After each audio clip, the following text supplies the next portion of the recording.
Tonight, you will see right here on 11 Alive.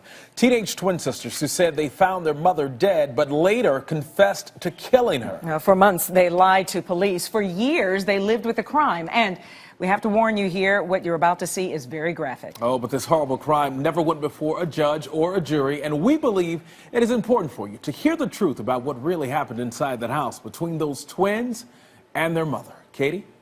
Well, DeMarco, through open records requests, 11 Alive has obtained critical evidence that never made it into a courtroom. Crime scene photos, interrogation tapes, surveillance video, and finally the twins' taped confessions. These puzzle pieces show the twins as they spin a web of denials and what investigators used to unravel it.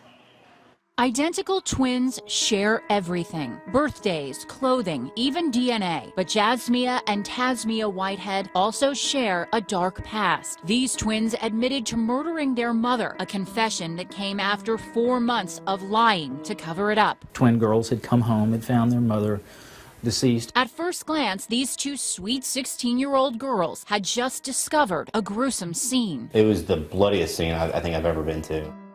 January 13th, 2010, one of the girls flags down a passing police car. Inside their home, Conyers police find their mother dead after a brutal attack, submerged in a bathtub. As soon as you opened the door, you could smell the blood, like the copper iron smell. The girls, known as Taz and Jazz, are described as visibly distraught and taken into the care of Conyers police. You come over here, sweetheart. Come sit over here. Until now, these tapes have never been seen by the public. Jazz, screaming or say something. I looked that way, and all I saw was blood all over the floor. We were treating them as, victims, witnesses that came home, found their mother, dead. Remember, these girls admit it. This is all an act. He's not gonna come back.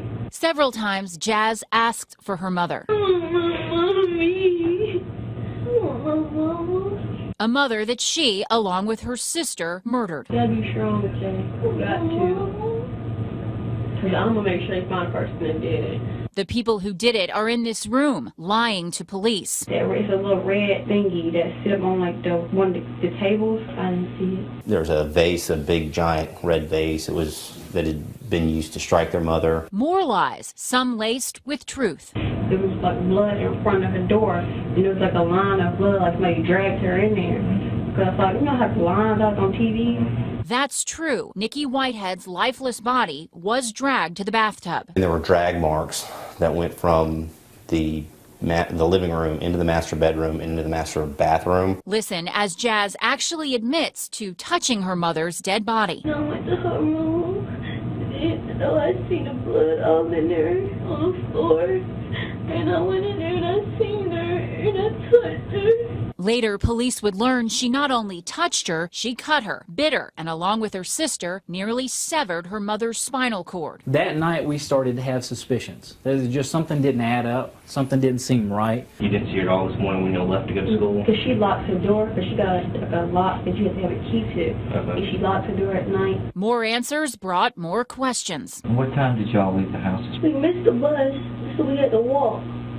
You walked all the way to Rockdale? It's not far. But this surveillance tape shows the girls walk to a gas station and hitchhike to school with a stranger. Is that the clothes you wore to school today? And arrive there 2 hours late, as seen here on this school surveillance camera. Made all your classes today? Yes. By now, police are getting suspicious. Hey girls, we're going to have to get you guys clothes, and I'll tell you why. You were in the crime scene. The girls have had a history of domestic troubles with their mother for years. It's evident by this handwritten letter recovered by police at the scene. It was sent from Jazz to her boyfriend. She says, "I just hate living here, being with her." Tell me you hate her and stuff. When she was dead, and she really did die. I told her that plenty of times, and she never died. Presumably to hide their injuries, both girls wear gloves indoors, but police quickly noticed and asked that they be taken off. Let me see your hands and your arms. What happened here? I got into a fight. Did you get in a fight with her? She points to her sister, but the fight was actually with her mother. They both had what could have been bite marks or scratch marks on their hands. Taz had a bite mark on her left arm. Detectives decide it's time to separate the girls. All right. Taz, I want you come out here and sit with them for a minute? I want to talk to your sister. Why y'all gonna separate us? Because we need to talk to y'all separate. I know it sounds mean, but it's really not. Police will now compare stories, and unlike the twins, they're far from identical.